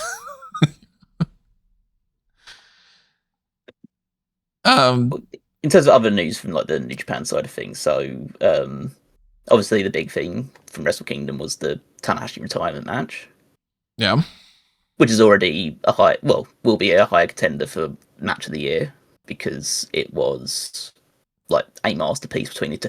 I'm like, it's just a case of I'm so stunned about how good that, even though the two guys in it and how good their history is and how good their rivalry has been and how great they've been in the past, like with Tanahashi in the state that he's been for the past several years, I cannot fathom how they managed to have a match that good. Like, but I think that they played into like Tanahashi's weaknesses, which I guess benefited him a lot because they just went into the idea like, oh yeah, he is hobbling around a bit, but they're just playing that into a lot more into the story and a lot more into the just the selling and the storytelling of the match. So yeah, and by the end, you had Tanahashi pretty much just clawing his way up Okada, and they did the thing of having Okada hit a big move, then doing the classic Rainmaker pose rather than the one that you've been doing in AEW of like putting the middle finger up to the camera. They did that earlier in the match, but the whole story of the match was built around Tanahashi had to bring out the old Okada or the New Japan Okada or the classic Okada in order to finally put Tanahashi away. So, but yeah, it was an excellent match. I didn't see it. I didn't see any of it. I wasn't watching because I was just like, I'm gonna do other things. But I heard good things about it. Yeah, it was great. Yeah, and the cool thing about that as well was like you had also where you had like all the a lot of guys come out after the match to do as part of like the big retirement ceremony for Tanahashi. So you had like Omega and Ibushi walking down on his fucking broken femur leg. Like no crutches, Let me tell you. not leaning on Omega or anything, walking down that long fucking ramp on his broken leg. Like, this guy needs to be, like, if he wasn't a pro wrestler and he wasn't like rich and could do all that stuff, he would probably be in some kind of institution. He's fucking nuts. Like, then you also had like you had Omega, you had Ospreay come out, Jay White come out, Keiji Muto and Fujinami, and then they ended it with the last person that came out was Naito, with the idea that he came out and he had probably a longer entrance than Tanahashi and Okada combined. My lord, yes, he did. Like just trying to save every last moment, because he basically said, this is pretty much like the last time I'm ever going to step in a New Japan ring. So thank you very much for letting me out here. And they did like the little LIJ fist pump, and but it was overall like just a nice ceremony with Tanahashi ending it like playing air guitar afterwards and all the other cool stuff that he does. But yeah, it's a real end of an era moment. So they really do need to transition onwards, which is what they seem to be doing with some of the stuff that I know of from New Year's Dash. With the main thing that caught my eye was the two things. One, that can't remember the guy's name fully. It's one of the one of the tag champs. The Oscar guy, I think, seems to be like, he's a very, very charismatic talker. So I think that he could be, I know he's in the tag team right now and there probably will still be a tag team for a while, but he looks like he could have breakout potential as a singles guy in the future. And then the other thing was what happened with United Empire. With so at the New Japan show, they had Jake Lee join United Empire, which is like, he's not as bad as Evil, but he's like the next worst thing. Essentially, like, Jake Lee is terrible. And but they made him the big deal about, oh my god, he's the guy that's joining United Empire, and then he attacked Yosuji after his title match, so he's like set himself up as like the first challenger for the IWGP World Championship, which is great in the worst possible way. And then but the other thing was they had like Will Ospreay there because of the Tanahashi thing, and he did a little bit of talking about how he's going to come back one day and help like reform the glory of the United Empire.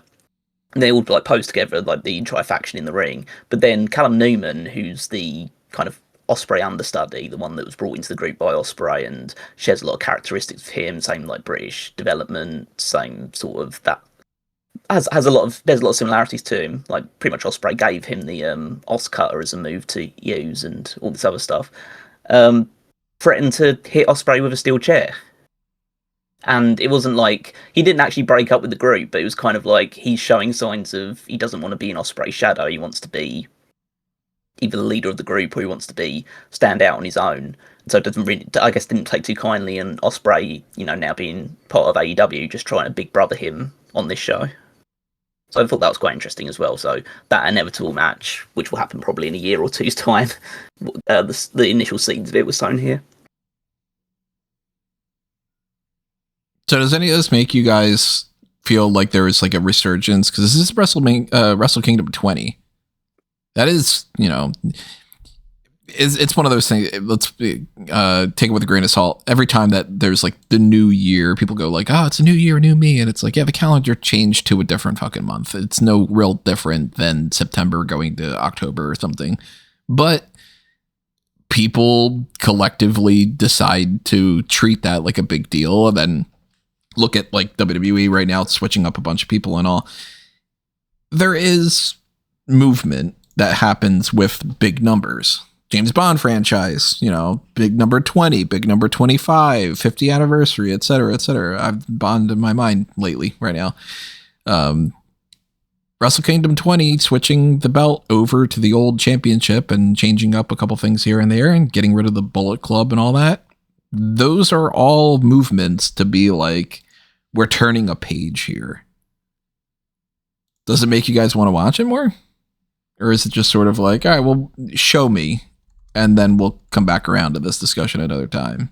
It's definitely more of the show me, but I'm more enthusiastic than I've been in a while after watching the show.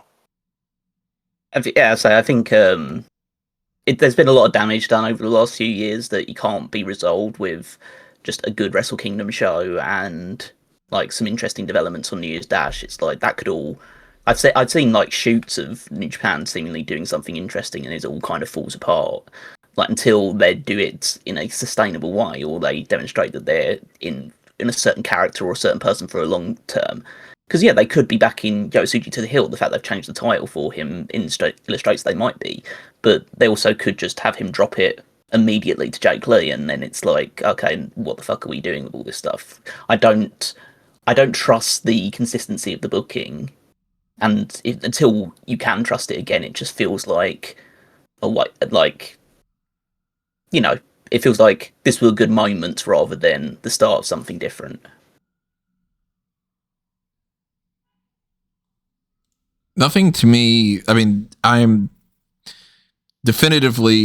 more tapped into the WWE style of things than I am, the other pro wrestling companies, and that includes TNA, AAA, even AEW, but New Japan as well. And I can't get into it, every time that I've tried.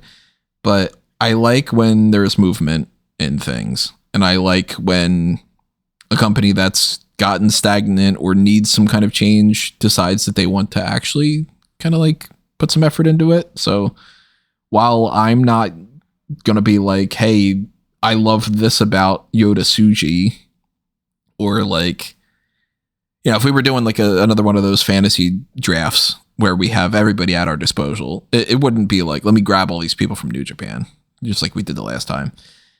But for what the company is and the people that follow it and stuff, I think that this seems like it's a step in the right direction.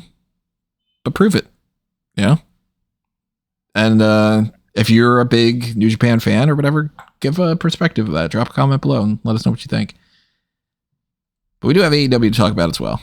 And, Monday Night Raw stuff aside, New Year's Evil stuff out of the mix or whatever. Dynamite was also another show that happened this week, and this was not a special show. They done plenty of those over the past couple weeks because every single edition was like Holiday Bash or Winter is Coming or New Year's Smash or something. And they do have a new special next week. It's going to be Maximum Carnage, as we've already talked about for the past couple weeks or so. But they did do some things on this episode that, it's worth talking about. One of them being the beginning of the show had Jet Speed attacked by Jake something, who they're just going by Jake Doyle in AEW. The best thing that could have possibly happened to the guy, beyond just obviously signing with AEW. Could have happened, but brother, that fucking 10 years ago, like when he was on Independence. What are we doing? Why was he called Jake something to begin with? Probably because it gets you notable. It gets you like your name's weird, so it gets you a bit of notoriety early on when you're still getting up there. It's the same reason why there's this guy called what's his face? There you go. That's a notable name. What's his face? No, but it's like it's the guy that's doing this sort of like grunge gimmick. I knew you were going with Stephen Flo. Stephen Flo? Yeah, Stephen Flo, yeah. Yeah. Like Stephen Flo. Yeah, it's like it gets you a bit of notoriety early on. Yeah, I think Stephen Flo is great. Dane sent me a clip of that, and I was like, oh man, we need like the whole group. Like we need the Avengers to assemble. It's got to be Stephen Flo and Blue Cane, and another like a fake Mankind or whatever. Let's get them all in the mix. I do see. I want so fucking badly to figure out. Have you guys seen the clips of the subway wrestling in New York? Yeah. I want to figure out when the hell they do these things. I need to see one of these shows. I can just ask the guy. I'll let you know. Oh, if you know the guy, send the information my way, because I saw another clip of it yesterday where it was Caroline sent it to me, where a guy doing Seth Rollins, and it's like, the motherfucker does a good Seth Rollins. Like, he looks like him. He sounds like him. He spent way too much money on a jacket, like. It's really impressive. I like that shit. Jake something just always sounded to me like somebody, that it should apply more to Orange Cassidy from wherever. Jake something, But it didn't sound all that impressive to me when it's like, that's Davis and Doyle. And I'm like, oh, and fucking Laurel and Hardy, or like, It's fine. They're big, meaty men. They're going to be... They're replacing the Murder Hawk monsters? Yeah, Machine Brian Hawk, Cage whatever. and They're Lance replacing Archer. those two. I still think I inadvertently caused Don Callis to sour on Brian Cage because I did some kind of an article because Cage was just like, "Hey, I'm still around." He said something about Don Callis, and then Don Callis replied to that by being like, "Brian Cage is a dumbass," and I was like, "Oops." Oh, yeah. Isn't he supposed to still be a part of the group? Yeah, but he's also been gone for so long that who knows what that'll look like when he comes back. Is that like a shoot thing that like, do they not like each other or something? I don't know. I just remember seeing that after I wrote an article. Huh. Actually, Cage is still injured, right? Yeah. Well, Wardlow's technically supposed to be part of this group too, so for all I know. Don Callis' family just keeps bringing in new members, and one of the other ones that comes back into the mix here is Andrade. So that whole thing cleared up now. Andrade had popped up for the 6th anniversary of Dynamite on October, whatever the hell I think it was, and apparently didn't sign a contract with AEW because of the whole WWE contract dispute situation. So X amount of months later, now he's back. Seems like now they probably would have locked him in, and he just picks up where he left off. Kenny Omega's going to be back at Maximum Carnage next week. So do they pick up where they left off there? I'm assuming so. I'm a fan. I'm a fan of Andrade. I like his presentation when he's in this company. I think he looks fantastic. He's also just a great wrestler. I understand that he can only get to a certain point, but I think AEW is his best bet. Yeah, I think that like he's there to be a role player. Like he's not going to be world champion or anything along those lines, but he'll have some fun matches, he'll have some fun feuds. I think at the end of the day, he's going to get used more in AEW than he was being used in WWE, where he was kind of relegated after like coming back with this fanfare attached to him. It's like saying, "Yeah, we got another one of our boys back, and we'll give him a WrestleMania match and all that other stuff." He then just got relegated into doing kind of nothing matches on TV before being thrown into a tag team with Phoenix because they're both Mexican. And so we'll say he was probably one of the best things to happen to Carmelo Hayes. They had a great series of matches, and he got to be in that wild 6-team TLC. Like he did some shit. It just wasn't like bombastic. Yeah, I'd say like it's not like it was an entire failure his move over there, but it wasn't anything special. I'm not saying that like his run with AEW is going to be like again super bombastic or like result in tons of championships or anything along those lines, but I just think he'll be used more effectively. And I think now he realizes that. I presume this is just me speculating, just based on I don't know the guy, I don't know what his mindset would be, but just the base of he goes from WWE, gets let go from WWE, and then goes into AEW, and probably in the same mindset of a guy like Malachi Black or a Miro thinks, okay, I'm here because the other guys don't want me right now, but they'll want me again eventually, and then I'll be gone from here. And he's done that, and it hasn't worked out again, so now it's kind of, okay, well, I guess I'll just be here and have fun now. So hopefully he's on that mindset, and he's not thinking, I assume like once bitten, twice shy, that kind of thing. I don't put a whole lot of stock into like Andrade. He figured it all out, and this time it's going to work out, and he's going to be some world champion side of things. But I think that realistically, even he would probably have to admit that that's probably not going to happen either. And however many years that he has left in his career, if he wants to be on the AEW side of things doing those matches, if it works for him, it works for him. Yeah. If he's going to stick around the same basic spot, yeah, sure. It's not like there's like, oh man, there's so many matches in WWE that he's leaving behind that I really wish that he would do versus the amount of matches he could do in AEW. He's a guy. Yeah.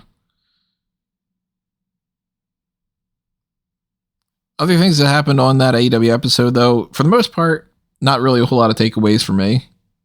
You know, Brody King had a vignette talking about how he's coming for the throne, and Bandito had this segment with MJF where MJF acknowledged the whole, like, you should give me the Dynamite Diamond ring and all. But they didn't set anything up to specifically be like, yeah, and the match is also for the Dynamite Diamond ring. Or if they did, I didn't see it. Maybe they announced something else. It all seemed like it was a normal show. Like, fine enough matches, good enough stuff to set up some future stuff, but nothing like totally crazy. Yeah, I mean, I like the Willow and Mercedes segment about like just Mercedes going nuts and getting like powerbombed into the cake. That was funny. You went. Like, yeah, they're just going like that cake. Yeah.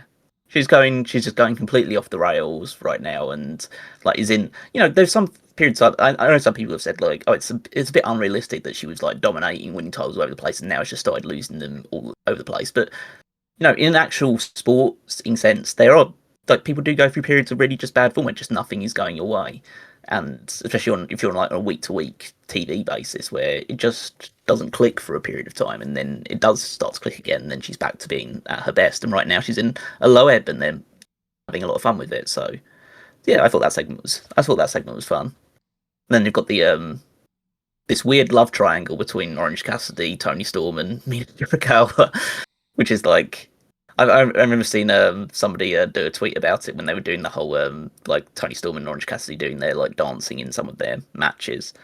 And talking about, just had a screenshot of them saying, she's a lesbian, he's gay, and their 33-year marriage will redefine what you think about love. No. It's kind of got that vibe too. It does sort of, yeah.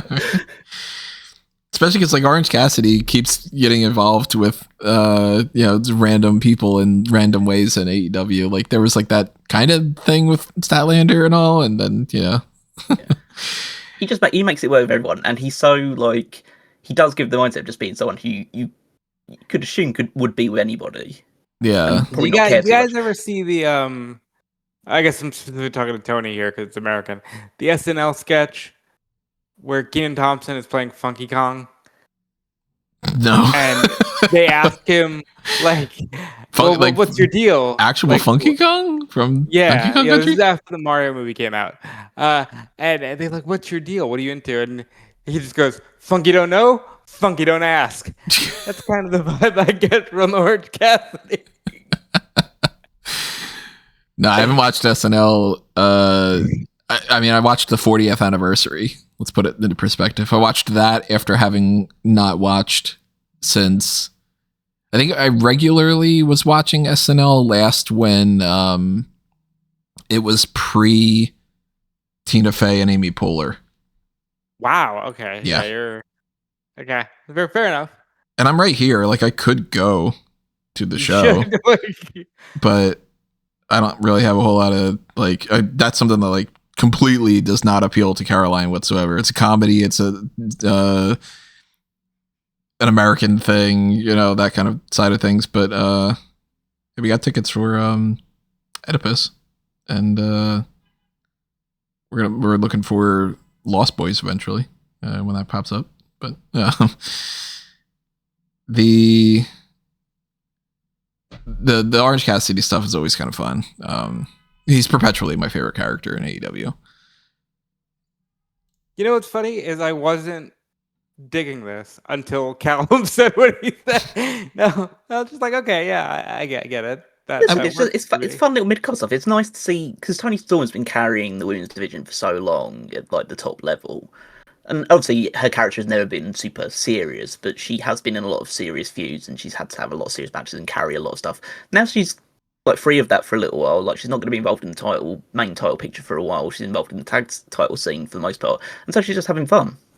I think that's kind of like refreshing to see. Just somebody it's like when Moxley lost the the world title for the first time, he then just started just going in the mid card, just started having fun with people. Just started like just having like some just random feuds and seeming a bit more upbeat about it. Like the pressure of being champion all the time just gets removed from your shoulders. And between Marina Shafir spitting at Roderick Strong and doing their whole thing, at what point does this become a pineapple match of upside down pineapples and all over the place? Anything else that stood out to you guys from AEW? That was my friend. You know what? I want to bring up something real quick because RJ City did an interview. I just want to shout this out. And he was saying in the interview that the women in AEW, like Toni Storm and Willow Nightingale, can do so much shit that the men cannot. That's why he believes that when trying to give the women new spotlights, you don't just have to do what you do for the men. And the example he gave was, now there's 2 Royal Rumbles, and it sucks, and it's exhausting. And I'm just fully on board with that. Like, yes, I want the women to have a tournament. I don't know if they need to have their own T2. Like, give them their own thing, and I wish we saw more of that in wrestling. I just wanted to say that because I really resonated. It's one of those things that, like, I agree with in principle, because there are things that women can do that men can't, and vice versa. But it's also a case of, well, if you're not going to do a C2, then what other kind of tournament are you going to do? Because you already do like the Owen Hart Classic between both of them. They both do. They've both been involved in Blood and Guts. They've both done Casino Gauntlets. They've done Battle Royals. They basically do all the things the men do anyway in AEW. So I think that's kind of like RJ City kind of saying like, oh, they have 2 Rumbles. Well, you also had 2 Blood and Guts matches this year. Why didn't you step in and stop that? If that you think that's incorrect? Yeah, but right, like I think that's him. I think like he's saying that if he could, like he would, because he personally feels like you don't need to just do what the men do.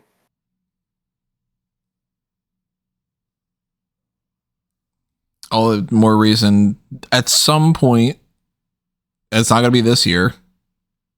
I'm assuming it's next year, where Rumble's getting split into 2 nights. Oh yeah, I'd be okay with it. I still think it's too long, but whatever. It'll be night 1's the women's Royal Rumble, night 2's the men's Royal Rumble, or vice versa. It's guaranteed at this point. SummerSlam's a 2-night thing. Mania's a 2-night thing. I don't know if there's enough steam for them to do that with Survivor Series, even with the War Games aspect. But Royal Rumble is, Royal Rumble's a bigger deal than SummerSlam is in a lot of different ways. So, yeah. Next time around, we're going to be seeing the SmackDown stuff. We already talked about all that.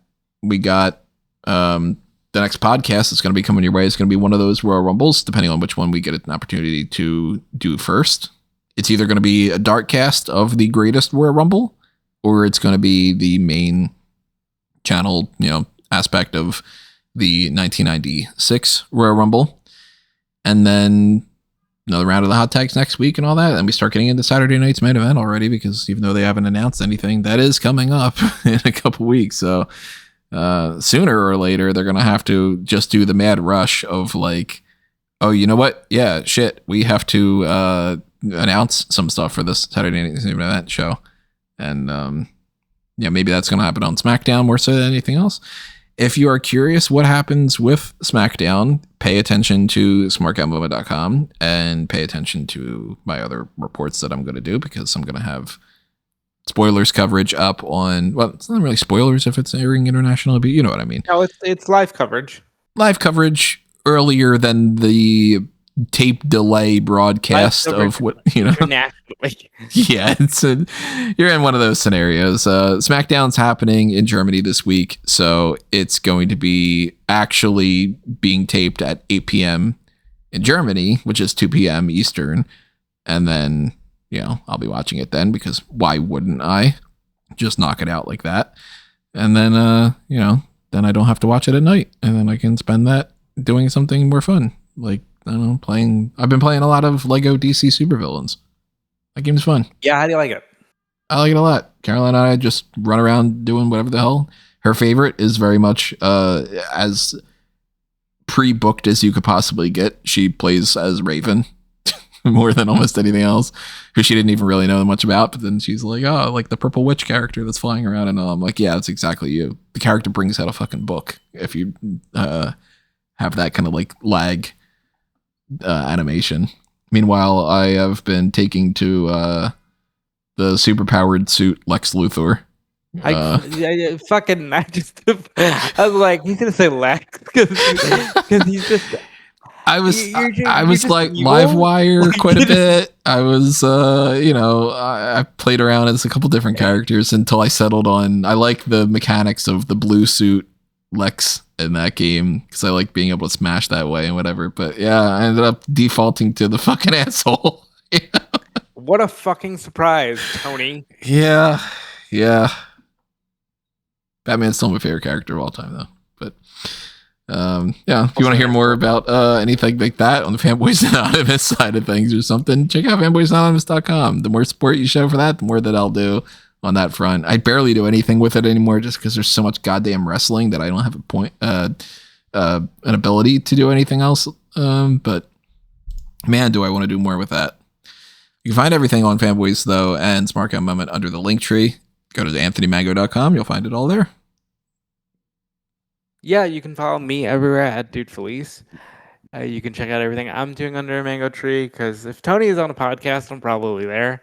And in a bit of news, you can now find me writing for Insider Gaming for the time being. So I'll be writing more about the video game stuff and putting an indefinite pause to writing about wrestling. And I'm sure one day, if the right opportunity comes, I will pop back up somewhere. But for now, I'm going to focus on the gaming side of things. But what are you focusing on, Callum? Well, you can find me on Twitter and Blue Sky at Wigmeister14. You can check out the Power Rankings every single Saturday over on smartcamemo.com, where I rank the WWE superstars based on their previous week's performances. And while you're over there, head on over to the Fantasy League, also at www.fantasyleague.com, where I'm keeping tabs on all of our rosters, all the people on our teams as we proceed towards the Royal Rumble and see who's picking up points as we head towards the Royal Rumble and then also towards WrestleMania, where this season comes to a close. I haven't checked that in quite a while. After Callum, I know you have it because that Tony was winning. I just said, "Fuck it, I lose." Yeah, and I know you guys haven't checked it out for a while because Rob's still got John Cena on his team, so that's a big of an indication. I don't know. As anything. I'm gonna look at this right now that we have this open on here. Actually, let me switch the graphic even because Fantasy League up on the screen right now.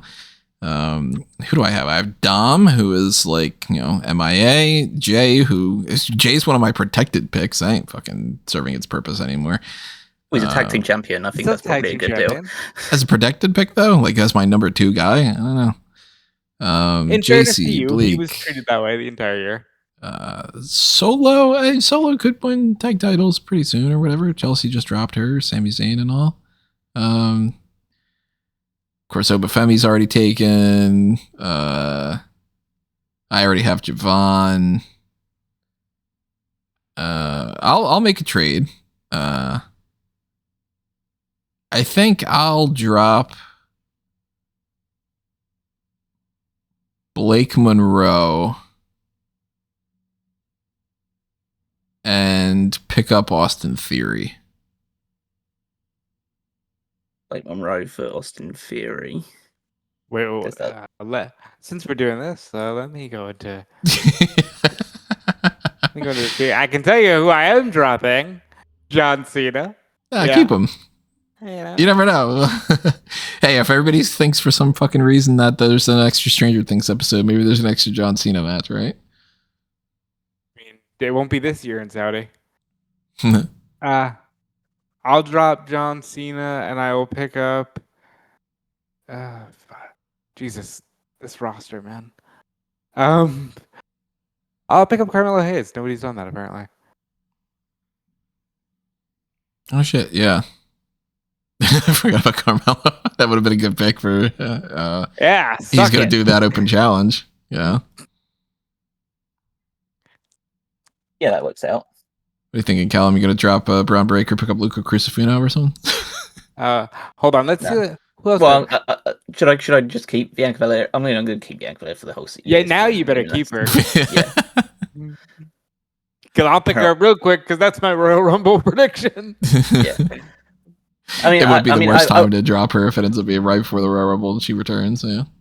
I mean, I've been thinking about making trades. I have like the least amount of trades left, but there's barely any time left, and you never know what's going to happen between now and the end of it anyway. So I think I'll probably drop Tiffany Stratton at this point because she's also MIA and like not going to win a title probably between now and the end of the year anyway.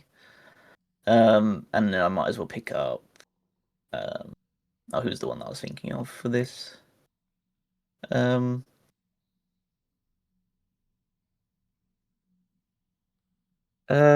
Paxley. Tatum's a good pick. You already have Jordynne Grace too, so it's like you kind of between Jordynne Grace, Liv Morgan, etc. I think she'll eventually like win. Well, she obviously won the women's title recently, but I think she'll either win the North American one from Izzy or will just win the title again, especially if they're planning on moving Josie Jane up at some point. But just go Tatum for now. I think I'm also going to drop Chelsea Green. And in her place, let me make sure I'm not making another dumb, ignoring the Carmelo Hayes side of things. Because damn, now I'm annoyed I didn't get Hayes. I think I'll switch Chelsea for Jimmy Uso. So I have both Jimmy and Jay. That's clever. Because I do think that they're holding those belts until at least Mania. Oh yeah, you'd imagine so. Oh, Giulia's still an option too. Damn. I don't think there's anybody that I really want to drop for Giulia though. Yeah, I mean, I'm somewhat considering maybe AJ at some point because like I don't think he's going to win too much more this year. Depends because I don't know. Do I think I have the Royal Rumble winner in my list? Potentially Bianca Belair if she comes back, but potentially Braun Breaker too. Braun Breaker maybe Liv Morgan. I think has a chance as well if they decide to go that route. Yeah, Liv Morgan shoots up pretty high on that list now. Yeah. Yeah. It's Tony D'Angelo. Tony D'Angelo, yeah, he'll win the Royal Rumble. Yeah. Or just stand there while the Royal Rumble's happening, just look in the ring. What's all going on? I think I'll leave it for now anyway, because none of these things are going to get employed until next week anyway. So yeah, I'm going to keep mine. After those trades. It's kind of a moot point at this stage anyway, because the gap is just so big that it's very, very unlikely unless something horrible goes wrong. What are the current points? Let me just count those up then. Tony is currently on 1,143. Rob is on 595. And I'm on 671. So yeah, we have to make about 500 points worth of a gap between now and WrestleMania. I'm gonna make such a Royal Rumble prediction that the points are gonna turn around, baby.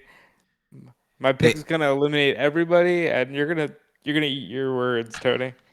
What words are they? I don't know, but you're gonna eat them.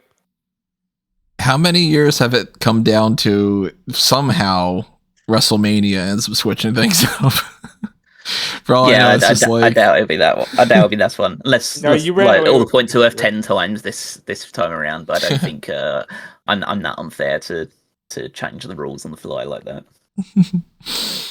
Oh, there you go. You got some fantasy league stuff added to this episode too. And of course, we always want to know what you have to say. So drop your comments below. Tell us what you think about all the stuff and pay attention to everything else coming your way. The next round, as I mentioned before, will be either one of those Royal Rumbles, depending on when we record and, when we, post that stuff. But in the meantime, stay tuned and we will see you when we see you. Adios for now, though. This has been another Smark Out moment and we're being counted out.